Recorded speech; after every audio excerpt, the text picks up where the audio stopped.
What if I told you that most of your suffering, most of the storms that rage within your mind, are born not from the world itself, but from your thoughts about the world? Consider that for a moment. External world moves as it will. Seasons change, people speak and act as they choose. Fortune grants and takes away. But the torrent of negativity, the chain of worries, the endless parade of self-doubt, these are shadows cast by your own mind. Marcus Aurelius once wrote, "You have power over your mind, not outside events. Realize this, and you will find strength." The question then is this: why do we allow what is within our control to become our prison? Every day, negative thoughts slip quietly into our consciousness. They whisper that we are not enough, that we will fail, that danger lurks just ahead. These thoughts masquerade as protectors, warning us of pitfalls and preparing us for hardship. But in truth, they are saboteurs, turning our energy inward against ourselves. Imagine a soldier who, in fear of the enemy, wounds himself before the battle even begins. Is this not what we do when we let negativity dominate our inner dialogue? But let us pause. Let us look at these thoughts not as truths, but as visitors, uninvited ones at that. If a stranger entered your home and began to insult you, to sow fear, would you sit and listen quietly? Would you nod along and accept every word as fact? No, you would ask them to leave.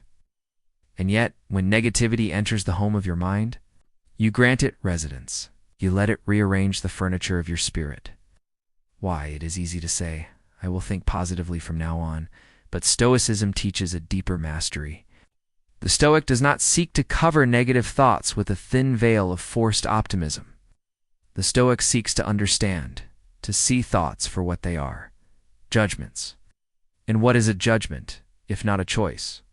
The sage knows that between stimulus and response lies the space of choice. And in that space, we are free. When a negative thought arises, pause. Examine it as you would a coin offered in trade. Is it genuine? Does it serve you? Or is it counterfeit? A weight that will only slow your steps? Marcus Aurelius reminds us, if you are distressed by anything external, the pain is not due to the thing itself, but to your estimate of it. In this you have the power to revoke at any moment. Imagine the freedom hidden in those words. Your pain, your fear, your frustration, these are not chains forged by fate. They are links you have welded in your own forge of judgment.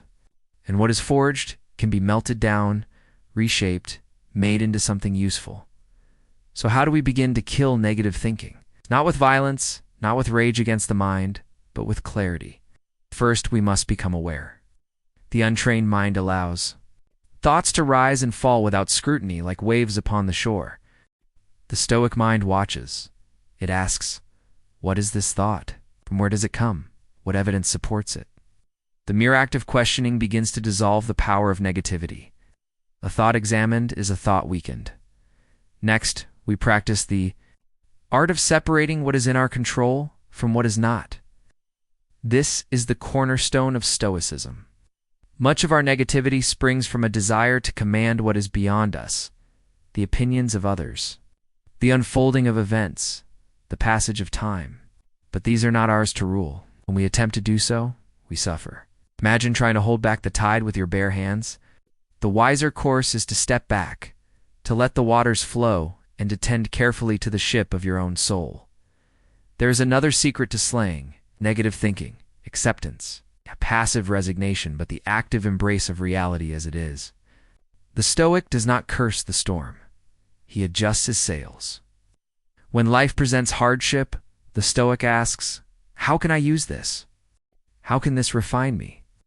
Negativity thrives when we resist what is. It withers when we see every event as fuel for virtue. As the fires of a forge strengthen steel, so too do trials strengthen the soul. Picture your mind as a garden, left untended. Weeds of negativity will surely grow, but you are the gardener. With vigilance and care, you can root out what does not serve you and cultivate thoughts that align with wisdom and strength. Each day, tend your garden. Notice when a thorny thought takes root. Do not berate yourself for its presence. Simply remove it and plant in its place a seed of reason, of gratitude, of courage. And finally, remember this: Negative thinking is not defeated in a single battle. It is a lifelong practice, a discipline. Even Marcus Aurelius, the emperor of Rome, wrote daily to remind himself of these truths. If a man who ruled the greatest empire of his time needed such reminders, should we not grant ourselves the same? Patience and persistence. So as you walk through this day and the next, and all the days that follow, keep this question close. Am I the master of my mind or its slave? Every moment offers the chance to choose anew. Choose well. There is a silent war that rages within each of us, and it is not fought with weapons or armies. It is the war between what is and what we fear might be, between reality and the dark clouds of negative expectation. Have you noticed how the mind, left unchecked, conjures specters that have no substance? We imagine loss before it comes. We suffer insults that have not been spoken. We rehearse failures that will never occur. And in doing so, we live 1,000 tragedies that exist only in our imagination. Pause now and reflect. How many of your yesterdays were consumed by worries that proved empty? How much of your strength was spent shadowboxing phantoms? Stoic sees this pattern clearly and breaks it. He does not grant his inner enemies a home, practices what may seem radical, the discipline of presence. Past cannot be altered. The future does not exist. There is only now. And now, more often than not, is bearable. Consider this. If you were to stand on a mountain and look out upon the vast horizon, would you not feel small, but also free? Your troubles, so large in the confines of your mind, shrink against the endless sky. Marcus Aurelius urged himself again and again to look at life from above, to see the greater whole. When you rise above your narrow view, negative thoughts lose their grip. You see them for what they are, small, fleeting, powerless unless you feed them. And how do we feed them? By returning to them again and again, by giving them our attention, our energy, our belief. A thought is like a spark. Left alone, it fades. But if we fan it, if we feed it with fear or anger, it becomes a fire that consumes us. The Stoic learns to let the spark die. When a negative thought arises, he notices it, acknowledges it, and lets it pass. Like clouds drifting across the sky, he does not try to catch them. He watches, and they move on. To kill negative thinking, we must practice stillness. Not the stillness of the body alone, but the stillness of the soul. In moments of quiet, we come to see the machinery of our mind at work. We notice how easily it builds castles of dread, how quickly it jumps to conclusions. And in that noticing, we gain power. As one philosopher wrote, man is not disturbed by things, but by the views he takes of them. Change your view, and you change your life. What would happen if, when faced with a challenge, you asked not, why is this happening to me? But how can I use this? What if you met each difficulty as a teacher, each setback as a lesson? Negativity cannot take root in such soil. For in this mindset, all things are turned to your advantage. Even pain becomes purpose. Even loss becomes learning. The Stoics practiced negative visualization, imagining the worst. Not to invite suffering, but to disarm it. When you have looked calmly at what you fear, when you have considered it with reason and accepted its possibility, it no longer holds power over you. You have befriended the dragon, and so it cannot harm you. Let us walk forward then, with eyes open and minds steady. Let us meet our negative thoughts, not with panic, but with poise. Let us remember that the mind, like a garden, grows what we plant, and let us plant wisely. There is a subtle tyranny in negative thinking, a quiet force that chains the soul without the clatter of iron or the sting of the lash. It is a captivity we often do not even recognize, because the jailer is our own mind. Think of how often you surrender your peace not to real calamities, but to imagined ones. A harsh word that might be spoken, a failure that might occur, disappointment that might unfold. How strange that we torment ourselves over possibilities while life itself slips quietly by, asking only that we live it fully. Marcus Aurelius reflected, "The things you think about determine the quality of your mind. Your soul takes on the color of your thoughts. What color have you painted your soul today? Is it the dark hue of fear and regret, or the steady light of acceptance and courage? The Stoic knows that the mind is a canvas upon which we alone hold the brush. Moment offers us the chance to choose what image we create.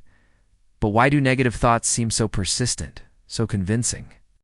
Because they speak in the voice of caution.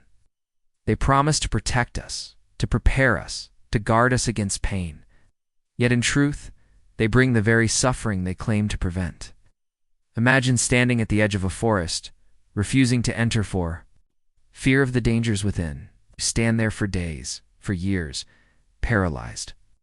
The dangers of the forest never touch you, but hunger, thirst, and despair surely will. This is the trap of negative thinking. It keeps you from harm, perhaps, but at the cost of life itself, the Stoic path offers another way. Instead of avoiding the forest, we walk into it with open eyes and steady heart. We do not deny the existence of danger, but we do not exaggerate it.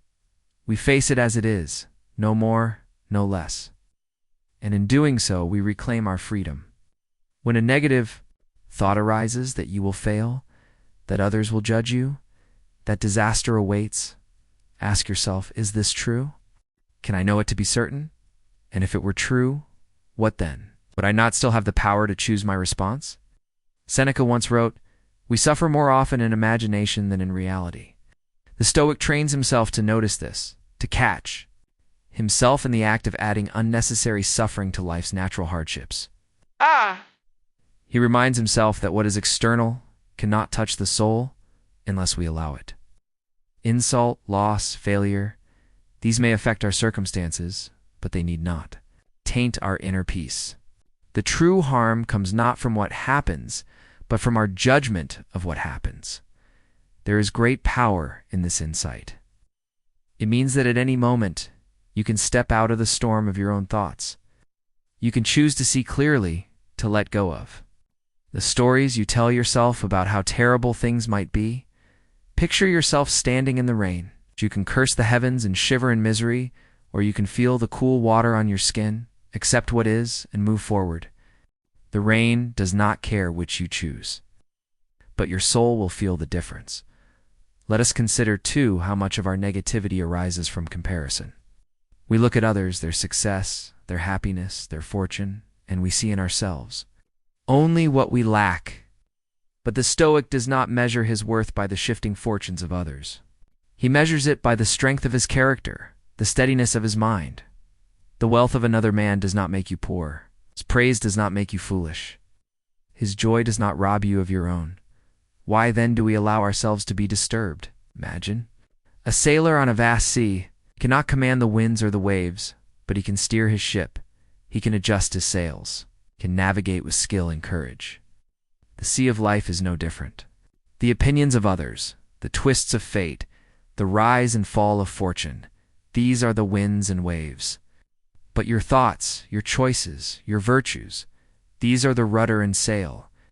Negativity comes when we forget this, when we try to command the sea instead of mastering our vessel.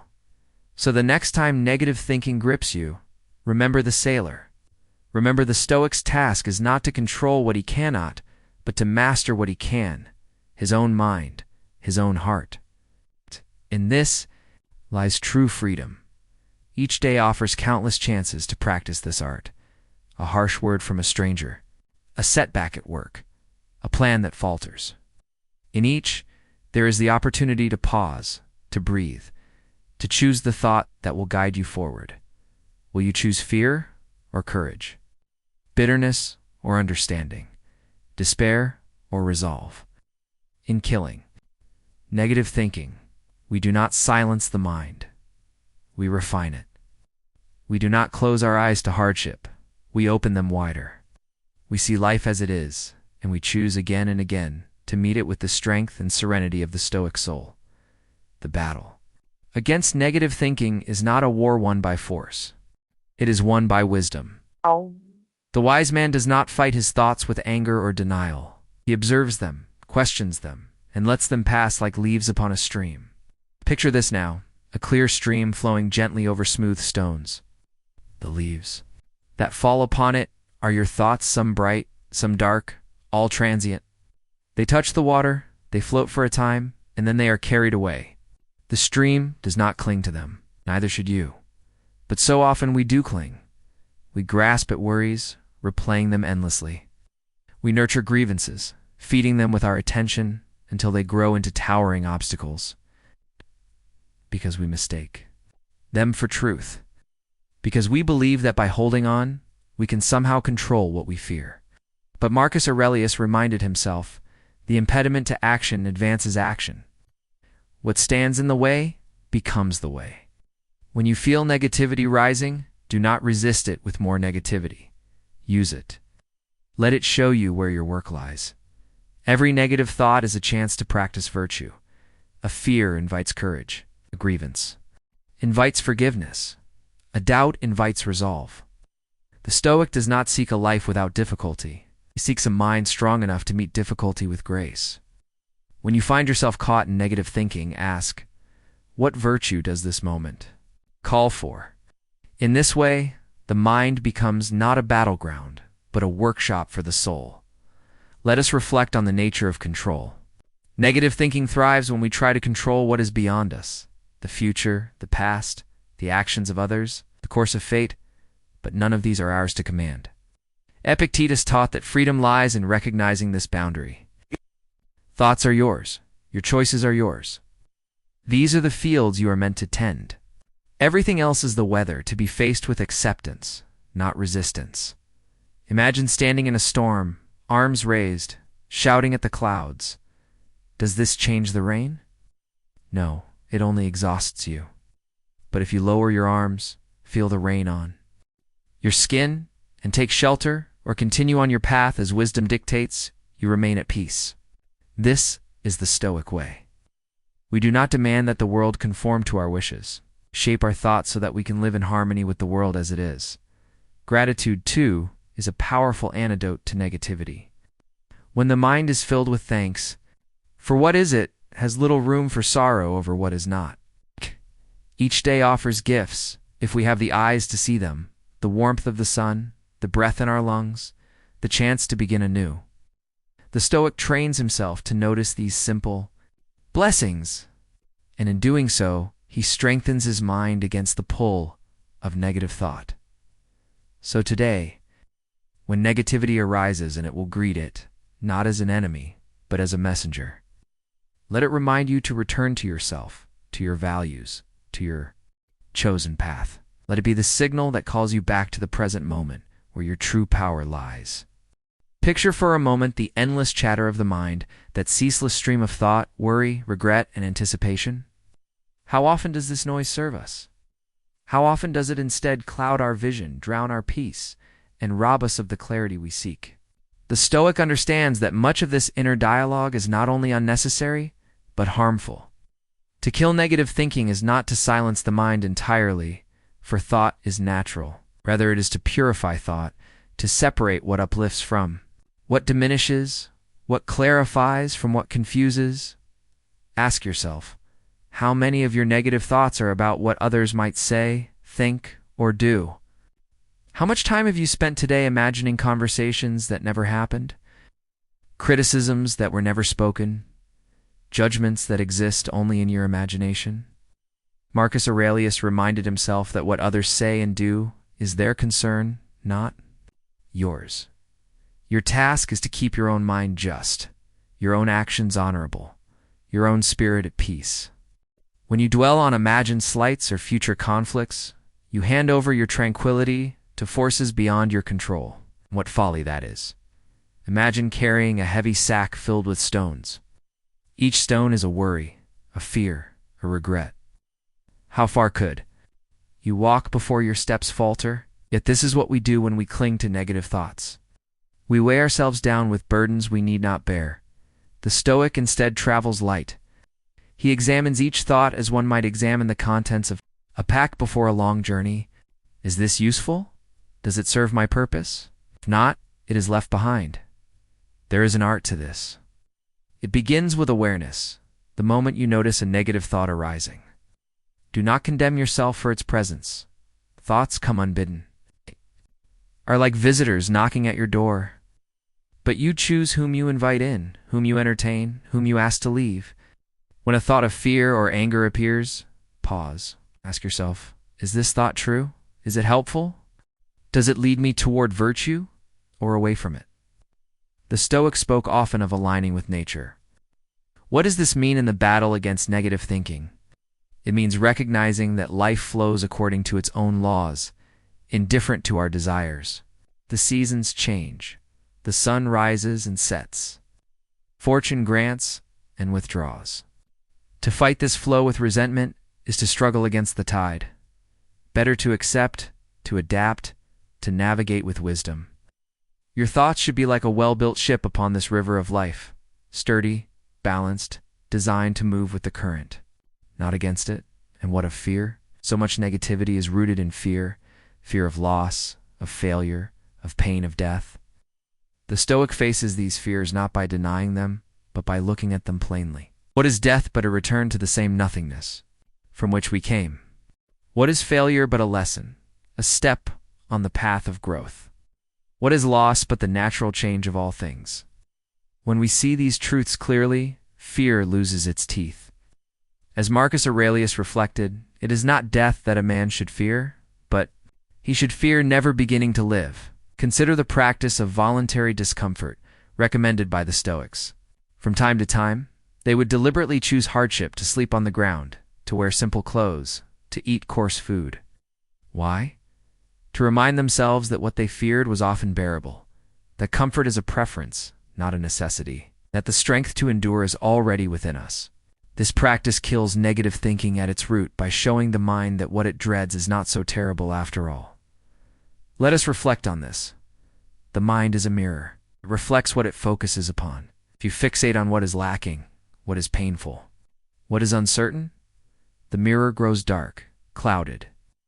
But if you turn your attention to what is good, what is within your power, what is noble, the mirror clears. And in that clarity, you see the path ahead.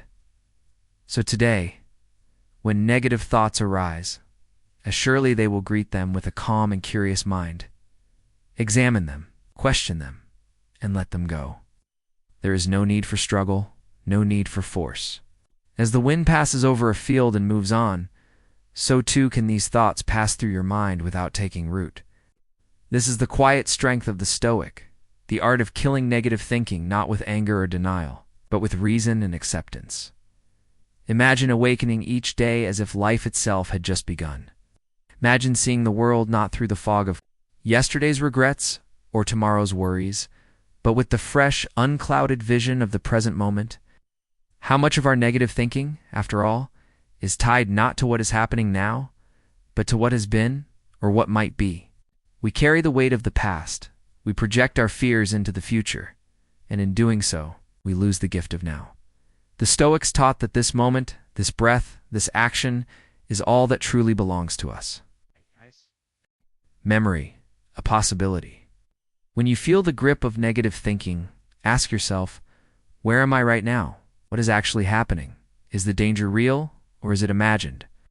More often than not, you will find that the present moment is peaceful, or at least bearable. The storms are in the mind, not in the world. Marcus Aurelius urged himself to concentrate every minute like a Roman, like a man, on doing what's in front of you with precise and genuine seriousness, tenderly, willingly, with justice. There is no room for negativity when your whole being is devoted to the task at hand. Whether you are washing a dish, writing a letter, or comforting a friend, when you give yourself fully to the present, negative thoughts lose their power. They cannot take root in a mind that is engaged, focused, purposeful. But what about the moments when negativity seems overwhelming, when dark thoughts flood the mind like a storm-swollen river? The Stoic answers this not with force, but with gentle discipline. He reminds himself that the mind, like the body, can be trained. Just as the hands grow strong through labor, the mind grows steady through practice. Each time you notice a negative thought and choose to let it go, you strengthen the muscle of wisdom. Each time you return your attention to what is within your control, you take a step on the path of freedom. Consider, 2. The company you keep within your own mind. Are your thoughts those of a friend, offering guidance and encouragement? Or are they those of a critic, quick to judge, slow to forgive? The Stoic chooses to befriend himself. He speaks to himself as he would to a dear companion, with patience, with honesty, with kindness. When negativity arises, he does not add to it with self-reproach. He observes, he learns, he corrects, and he moves on. And what of the world beyond your thoughts? The Stoic recognizes that the universe unfolds as it must indifferent to our preferences. To rail against this is to exhaust ourselves in vain. But to accept it, to find our place within its grand design, is to know peace. As the tree bends with the wind, as the river flows around the rock, so too can we meet life's challenges with grace. Negative thinking stiffens the soul, makes it brittle. Acceptance softens it, makes it resilient. So as you walk through this day, practice the art of presence. Notice when your mind drifts into worry or regret and gently guide it back. Ask yourself again and again, what is mine to control? What is mine to do? And in that simple practice, you will find that negative thinking begins to fade, like mist before the morning sun. Asterisk. Consider the quiet strength of the Stoic, the inner fortress that stands unmoved amid the tempests of life. What builds this fortress? It is not made of stone or steel. It is made of thoughts. Thoughts examine thoughts. Thoughts chosen. With care, negative thinking, unchecked, is like a crack in that fortress wall. It lets in the cold wind of fear, the flood of anxiety, the gnawing termites of regret. But you are the architect of your mind. You choose whether to patch the cracks, to strengthen the walls, to guard the gates. Ask yourself, who am I allowing into my mind? What thoughts do I welcome, feed, and entertain? Too often we offer hospitality to unworthy guests. Fear arrives, and we give it a feast. Grievance appears, and we let it speak endlessly at our table. The Stoic learns to recognize these guests for what they are: illusions, distortions, distractions. He learns to close the door gently, firmly, and to turn his attention to what is worthy of his mind space. Marcus Aurelius reminded himself often that the mind can adapt to any circumstance, that it is not events that disturb us, but our judgments about them. Picture for a moment a man standing in the rain. One man curses the storm, feels victimized by the weather, rails against the injustice of it. Another man standing beside him lifts his face to the sky, feels the cool drops, and accepts what is. The rain is the same. The experience is different. The difference lies in thought. Negativity takes root when we forget this power. When we believe we are at the mercy of events, when we forget that our inner life is ours to shape, but you can always choose your response. Even in the darkest moments, even in pain, even in loss, the Stoics faced exile, betrayal, poverty, illness, and death, and still they wrote of peace, of joy, of freedom. How? Because they remembered that the soul remains free if we choose to keep it so. Consider the metaphor of the archer. You may train with skill, select the finest bow, choose your target wisely. But once the arrow leaves your hand, its path is no longer yours to control. The wind may rise, the target may shift, fortune may intervene. The Stoic archer focuses on his aim, his skill, his preparation. He releases the arrow with care, and then lets go of what follows. Negative thinking is like trying to guide the arrow after it is flown, a futile, exhausting effort that blinds us to what we can still do. And what can we always do? We can return to virtue, to courage, when fear would overtake us, to patience, when frustration stirs, to kindness, when anger tempts, to gratitude, when envy whispers. Each time you choose virtue over negativity, you strengthen your mind, you fortify your inner fortress. And soon you find that negative thoughts come less. Often, stay for shorter visits, have less power over you. It is a daily practice. No one masters the art of right thinking in a single moment. Marcus Aurelius filled entire journals with reminders to himself. Epictetus taught students who returned again and again to learn how to master their minds. Seneca wrote letter upon letter, working through the challenges of life with wisdom and care. Why should we expect to be any different? Each day offers us the chance to practice, to fail, to learn, and to try again. So the next time a negative thought arises, see it as a test of your training. Do not curse it. Do not fear it. Thank it for offering you the chance to grow stronger, and then let it go. As a bird flies from a branch, as a cloud drifts across the sky, so too can these thoughts pass through your mind without leaving harm behind. There is a profound freedom that comes when we stop resisting what is, start mastering what is ours.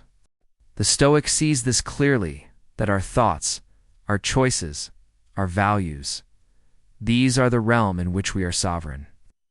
Everything else belongs to fate, to fortune, to the great flow of the universe. And what folly it is to waste our energy railing against that flow when we might instead direct it toward the art of living well. Negative thinking often arises from resistance to change, to loss, to imperfection. But life is change, life is loss. Life is imperfect by its very nature. To expect otherwise is to set ourselves at odds with reality, and this is the root of much suffering. As Marcus Aurelius reflected, everything that happens is either endurable or not. If it is endurable, then endure it. If it is not, then stop complaining. Your destruction will mean its end as well. There is a kind of peace in this clarity. What must be borne can be borne. What cannot be borne ends all burden. Imagine standing before a vast river, its current strong and swift. You can stand rigid, letting the water batter you, drag you, exhaust. You can learn to swim with the current, to move with it, to use its force to guide you toward your goal.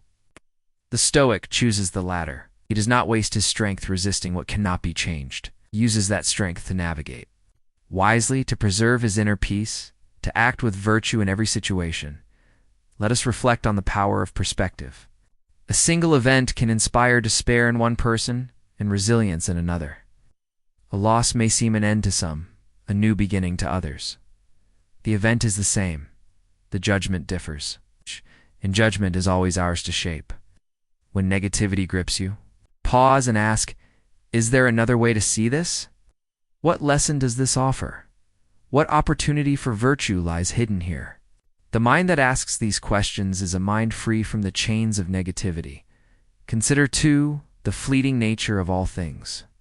The Stoics often meditated on impermanence, not to invite sorrow, but to awaken gratitude. Everything you fear to lose was never truly yours. Everything you regret was always destined to pass. When you see this clearly, negative thinking loosens its hold. You begin to treasure what is, without clinging. You begin to release what was, without anguish. And you begin to face what will be, without dread. Each morning, remind yourself, I will meet with interference, ingratitude, insolence, disloyalty, ill will, and selfishness. These are facts of life, not reasons for despair. The Stoic expects hardship, and so he is not shaken by it. He prepares his mind as a warrior prepares his armor, as a sailor prepares his ship, and in that preparation, he finds peace. So today, as you go about your life, practice this art. Notice the stirrings of negative thought, pause, breathe, examine, choose, and in that choosing, you will find a strength deeper than circumstance, a joy that no misfortune can steal, a freedom greater than any offered by the world. This is the promise of Stoicism, that by mastering our thoughts, we master ourselves. And in mastering ourselves, we find the only true victory. If you could see your mind as a landscape, what would it look like? Would it be a tangle of thorny weeds, a barren plain, a stormy sea? Or would it be a well-tended garden, a quiet forest, a steady mountain? The Stoic tends this inner landscape with care. He clears the weeds of negative thinking. He plants seeds of wisdom, of courage, of justice, of self-control. And with patience, he watches them grow, but the work is never finished. Just as the garden requires daily tending, so too does the mind. Negativity will try to return, like weeds after the rain. Old fears will sprout. Old doubts will push through the soil. This is natural. Do not despair. Simply notice. Simply act. Pull the weed, water the good seed. Day after day, choice after choice, the garden flourishes. What is the final teaching of the Stoics on negative thinking? That it is not our enemy, but our teacher. Each dark thought is an opportunity to practice resilience, to strengthen virtue, to clarify judgment, to remember what is truly in our control. As Marcus Aurelius reminded himself again and again, the universe is change.